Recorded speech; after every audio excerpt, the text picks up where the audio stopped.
ETF index mutual funds నేర్చుకుని stock మార్కెట్లో రాణించాలనుకుంటున్నారా? వెంటనే ఈ నెంబర్కి కాల్ చేయండి. నమస్తే రమ్ గారు. నమస్తే జయ. ఒక సందర్భంలో ఏదో మాట్లాడుకుంటాం, ఏదో ఒక చిన్న ఇన్సిడెంట్ జరుగుతుంది, అక్కడ మనం ఉంటాం, ఉండకపోతాం, కానీ వేరే వాళ్ళ ద్వారా తెలుసుకోవటం, దాన్ని తీసుకొచ్చి ఇంకొకరి దగ్గర మాట్లాడటం, అంటే ఇక్కడ జరిగిన విషయాన్ని ఇంకొకరికి చెప్పడం, ఇంకొక చోట జరిగిన విషయాన్ని తీసుకొచ్చి మనకి చెప్పడం. ఇప్పుడు మనకి వేరే వాళ్ళ మీద చెప్తున్నారు అంటే ఖచ్చితంగా మన గురించి ఇంకొక దగ్గర మాట్లాడతారు కదా. ఇది ఆడవాళ్ళు లేదు, మగవాళ్ళు లేరు, చిన్న లేదు, పెద్ద లేదు, ప్రతి ఒక్కరికి ఈ రూమర్స్ని పాస్ చేయటం అనేది చాలా ఎక్కువగా కనిపిస్తూ ఉంటుంది కదా రమ్మగారు. అర్రే వాళ్ళకి గబుక్కును తెలిసిపోతుందేమో, అప్పుడు మన పరిస్థితి ఏంటి, అసలు మనం ఎట్లా మినిమం అసలు ఆ థాట్ కూడా కనిపించట్లేదండి. ఎన్ని చూస్తున్నాను రమ్మగారు నేను. అసలు అంత ఎప్పుడు మాట్లాడుకుంటున్నారు జయ? ఖాళీ ఏది? ఎవరైనా ఎవరితోటైనా మాట్లాడుతున్నారంటవా? అంటే మాట్లాడుతున్నావా అంటే అంటే ఫోనుల్లో ఉండుండొచ్చు, ఆ కలిసిన కొద్ది సమయం కూడా దీనికే ఉపయోగిస్తున్నారు, గాసిపింగ్కి. గాసిపింగ్స్ ఇది ఒక మంచి ప్రాక్టీస్ కాదు. ఇవాళ మనం ఒక గాసిప్ చెప్పుకుంటే రేపొద్దున మన మీద ఒక గాసిప్ వస్తుంది కదా, మన సంగతి కూడా బయటకు వస్తుందిగా.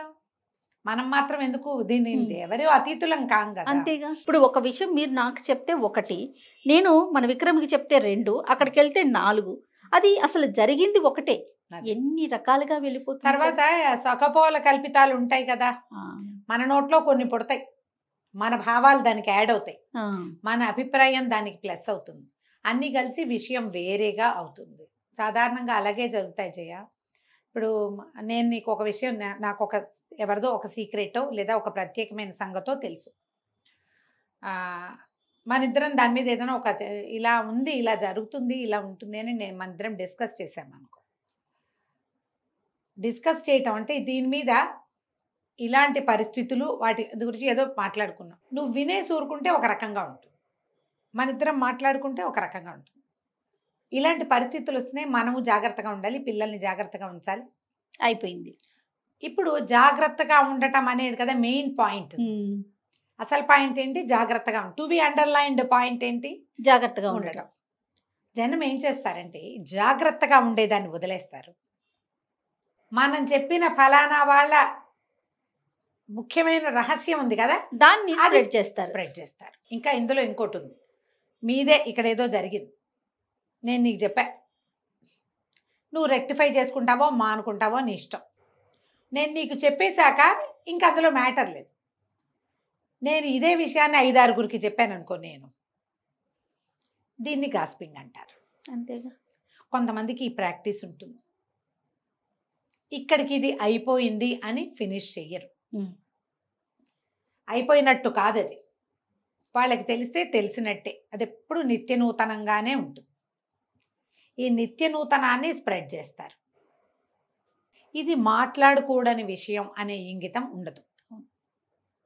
మనం ఇతరులని ఎప్పుడైనా మాట్లాడుతూ ఉంటే మనము ఇతరులకి దొరికిపోతాము.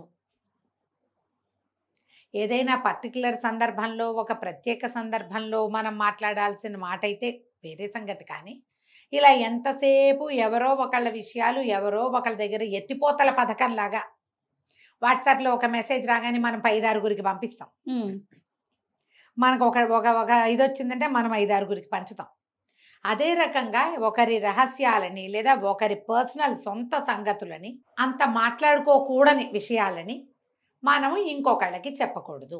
చెప్పి ఎవరికి చెప్పొద్దు అనేది ఒక ట్యాగ్ లైన్. మళ్ళీ అది వింటాం కదా రమ్మగారు, నాకు బలి నవ్వు వస్తుంది. నేను నీకే చెప్తున్నాను, ఇంకా నువ్వు ఎవరికి చెప్పొద్దు. అసలు అది అలాంటిది అయితే అసలు నువ్వు బయటకే చెప్పవు.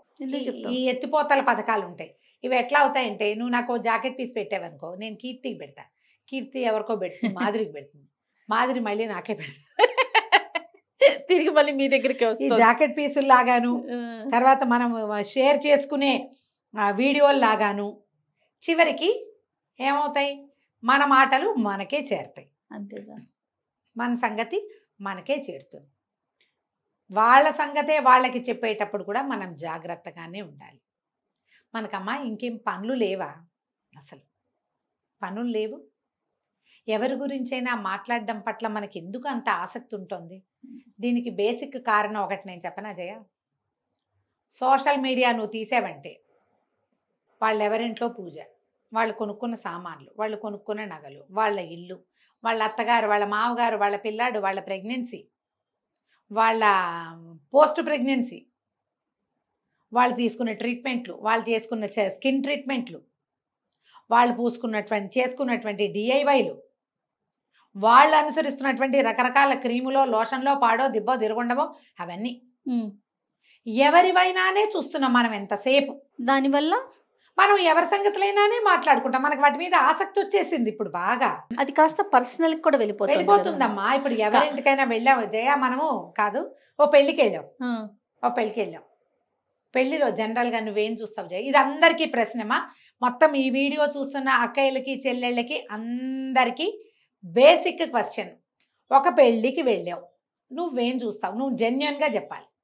పెళ్లి కూతురు, పెళ్లి కొడుకు ఇప్పుడు నెంబర్ 1 ఎలా ఉన్నారు, ఏంటి, ఎలా చేస్తున్నారు, హంగామా ఎలా ఉంది అది చూస్తాం. వచ్చిన వాళ్ళందరినీ పరిశీలిస్తాం. ఒక్కసారి భోజనం బాగుందా, ఏం భోజనం పెట్టారు, మనం మాట్లాడుకునే విషయాలు కూడా ఇవే ఉంటాయి.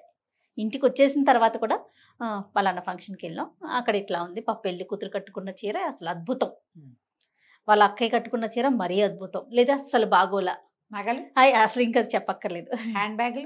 హ్యాండ్ బ్యాగుల దాకా వెళ్తామా? నేను నగల వరకే ఆగిపోతాను నేనైతే రమ్మగారు. నేను చెప్పులు కూడా చూస్తాను జయ. చూస్తానంటే కాదు, చెప్పుల గురించి మాట్లాడిన వాళ్ళ గురించి కూడా విన్నాను. ఓకే, ఏంటో అంత మంచి పట్టుచీర కట్టిందా, అదేంటో వెరి చెప్పులు వేసుకొచ్చింది. చెప్పులు కావాలా మీకు? వాళ్ళెవరివో ఈ ఫంక్షన్ కి ఇలాంటి చెప్పులు వేసుకోవాలి కూడా యూట్యూబ్ వీడియోలు ఉన్నాయమ్మా. యూట్యూబ్ లో వీడియోలు రమ్మగారు మామూలుగా మాట్లాడుకోవటం కాదా? ఓ మై గాడ్, ఈ ఫంక్షన్ కి ఇలాంటి చెప్పులు వేసుకోవాలి, సెట్ అవ్వటం. నేను ఇలా తయారయ్యాను, నేను ఇవాళ అక్కడికి అలా తయారయ్యాను, ఇక్కడికి ఇలా తయారయ్యాను, అది చేసుకున్నాను, మేకప్ చేసుకున్నా, రొటీను. ఎక్కడికి వెళ్ళాలన్నా నేను ఎలా తయారయ్యానో చెప్పటం. సన్నగా క్లోజ్గా కుర్చీలు పెట్టి, ఆ 8 కుర్చీలు పెట్టి ఇట్లా దగ్గరగా వేసుకున్న పంటతో ఒక అమ్మాయి కనపడుతుంది. నేను 30 వీడియోలైనా చూసా జయ అట్లాంటివి. మీరు ఎందుకు చూస్తారు అని నన్ను అడక్కు, ఏదో చూస్తుంటే అవి కనపడతాయి. అమ్మాయి రిచువల్, అమ్మాయి రోజువారీ రొటీను తయారయ్యేటప్పుడు ఈ చెప్పులతో పేరప్ చేశా. అంటే పెళ్ళికి వెళ్ళేటప్పుడు ఎలాంటి చెప్పులు, ఈ చీర కట్టుకుని పట్టు చీర కట్టుకుంటే నీ రోజువారీ చెప్పులు వేసుకెళ్ళకూడదు, దానికి వేరే చెప్పులు ఉండాలి. అదైతే అయ్యింది. ఈ మనం మాట్లాడుకునేటప్పుడు ఎవరో ఫ్రెండ్కి నేను నా చెవితో మెట్రోలో విన్నాను తెలుసా, ఇది నిజంగా. మంచి మంచి డ్రెస్సులు వేసి కానీ చెప్పులు దిక్మాల చెప్పులు వేసుకుంటుంది, చక్కగా డ్రెస్ వేసింది, అస్సలు మ్యాచింగ్ లేదు ఆ చెప్పులు, రోతగా. మెట్రోలో విన్నా జయ ఇది. నేను మాట్లాడుకుంటున్నారు. ఆవిడెవరో, మా అమ్మాయి ఎవరో సరైన చెప్పులు వేసుకోదని ఈవిడెవరో ఇంకో అక్కయ్య ఇంకో చెల్లయ్యమ్మకి చెప్తోంది. అంత అవసరమా అమ్మా? అంత అవసరమా? మనం అలా అయిపోయాం జయ. దీనికైతే ఈ మొత్తం పట్టాన్ని సోషల్ మీడియాకే కట్టాలనుకుంటాను నా మటుకు. నేను ఇంతకు ముందు లేదా రమ్మగారు ఇంత ఎక్కువ లేదమ్మా, ఉన్నవి. గాసిపింగ్ అంటే నీకు ఏంటంటే వాళ్ళ విషయాలు, వాళ్ళ సంగతులు కాకుండా ఇప్పుడు వాళ్ళ నగ, నట్ర, గట్టు, బట్ట మొత్తం సమస్తమైనవి గాసిపింగ్లోకే వచ్చేస్తుంది. ప్రతిదీ చూడాలి, ప్రతి డీటెయిలింగ్ ప్రతి వాళ్ళకి కావాలి, ప్రతి దాని గురించి మాట్లాడాలి. ఏదో పెళ్లి కూతురు, పెళ్లి కొడుకు అక్కడి వరకు చూస్తాం తప్ప ప్రతి ఒక్కరిదినా? ప్రతి ఒక్కరి గురించి మాట్లాడతాం మనము. మన దగ్గర ఇదివరకటికి ఇప్పటికీ సమాజం ఎట్లా మారిందంటే జయ, నన్ను ఎవరు జడ్జి చేయకూడదు. నేను అంటే మనం ఏదో విషయం చెప్పాం, జడ్జిమెంటల్గా ఆలోచించద్దు అని చెప్తాం. ఒకళ్ళ పిల్లలు ఎవరో పెళ్లి చేసుకున్నారు, డివోర్స్ చేసుకున్నారు, జడ్జిమెంటల్గా ఉండకూడదు మనం. ఓ పాప బొద్దుగా ఉంది, లేదా సన్నగా ఉంది, లేదా తెల్లగా ఉంది, నల్లగా ఉంది, బాడీ షేమింగ్ చేయకూడదు, ఇలా మాట్లాడకూడదు. ఇవి ఖచ్చితమైన నియమావళి మనకు ఏర్పడింది ఇప్పుడు. అది ప్రత్యక్షంగా ఉన్నప్పుడే జయ. అవును, కానీ పరోక్షంలో మనం అదే చేస్తున్నాం ఇప్పటికీ. పరోక్షంలో కూడా మనం జడ్జిమెంటల్గా ఉండలేకపోతున్నాం. పరోక్షంలో బాడీ షేమింగ్ చేస్తాం. ఎదురుకుండా ఉన్నప్పుడు ఏం చేయకూడదు, మాట్లాడకూడదు. అలా మాట్లాడంగానే ఒక్క వాక్యం అంటే వాళ్ళని చీల్చి చెండాడతారు జనమంతా పడి.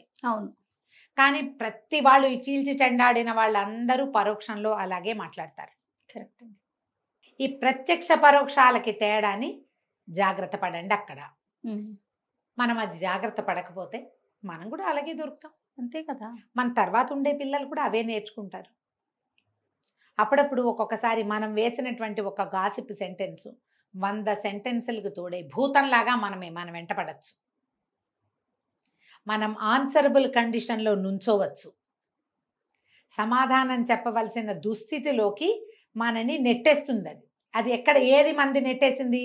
మన నోరు వదిలేసిన గుణం కాదు, అంతేగా. అవునా కాదా? ఒక్కోసారి అవతల వాళ్ళు ఏం తిరగబడి ఏంటి నువ్వు ఎందుకన్నావు అని అడక్కపోవచ్చు, కానీ నీకు తెలుసు కదా ఏమి చేసావు, ఏం మాట్లాడావని కదా. ఎందుకు ఆ పెయిన్ తీసుకోవాలి? ఊరుకోవచ్చు కదా. ఈ నొప్పిని సహించే కంటే ఏదైనా ఒక ప్రత్యేక విషయాలు మీకు తెలిసినప్పుడు వాటిని స్ప్రెడ్ చేయొద్దు. చెప్పకుండా ఉండలేకపోతే క్లోజ్ సర్కిల్లో ఎవరో ఒకళ్ళతోటి చెప్పండి. రాజుగారి గాడి చెవులని మన పుట్టలో చెప్తే ఆ పుట్ట మనలో ఉన్నవన్నీ తెలుసుకుని తర్వాత వేణుగానం పడినాయని చెప్తారు. ఆ కథ అదే కదా అవును చెప్తాను. అవును. రాజుగారి గాడి చెవులు, రాజుగారికి కొమ్ములు ఉన్నాయి, మొత్తం మొత్తం అంతా స్ప్రెడ్ అయిపోతుంది. అంతే. మీరు ఆ మాట వదిలేస్తే చివరికి మిమ్మల్ని అది భూతంలాగా వెంబడపడుతుంది. అన్నిసార్లు అవదమ్మా ఇట్లా, అన్నిసార్లు అవ్వదు. మన కర్మం గాలితే అవుతుంది. మన ప్రతిసారి బాగానే ఉంది కదా అని నోరు వదిలేస్తే ఎప్పుడో మన పేక్క ఊరవుతుంది. అంతేగా. మనకు ఆ చెడ్డ పేరు ఉండిపోతుంది. కాబట్టి జాగ్రత్తగా మాట్లాడండి. అనవసరమైన గాసిపింగ్కి వెళ్ళొద్దు, అస్సలు దానికి వెళ్ళొద్దు. ఏదైనా సందర్భం వచ్చింది, అలాంటి సిచ్యువేషన్ ఒకటి జరిగింది, వాళ్ళ ఇంట్లో కూడా ఇలా అయింది అనొచ్చు మీరు ఒక వాక్యం. డీటెయిల్డ్గా వెళ్ళబోకండి. అంతే. చెప్పకుండా ఉండలేకపోతాం, చెప్పాల్సే వస్తుంది. డీటెయిల్స్లోకి వెళ్ళకండి, అప్పుడు అంత గాసిప్ అవ్వదు, సమాచారం అవుతుంది. గాసిపింగ్ ఈజ్ డిఫరెంట్ థింగ్ కదా. అంతేగా. అందులోకి వెళ్ళకుండా ఇంత మటుకు జాగ్రత్తగా ఉండండి. అంతే. నమస్తే. నమస్తే.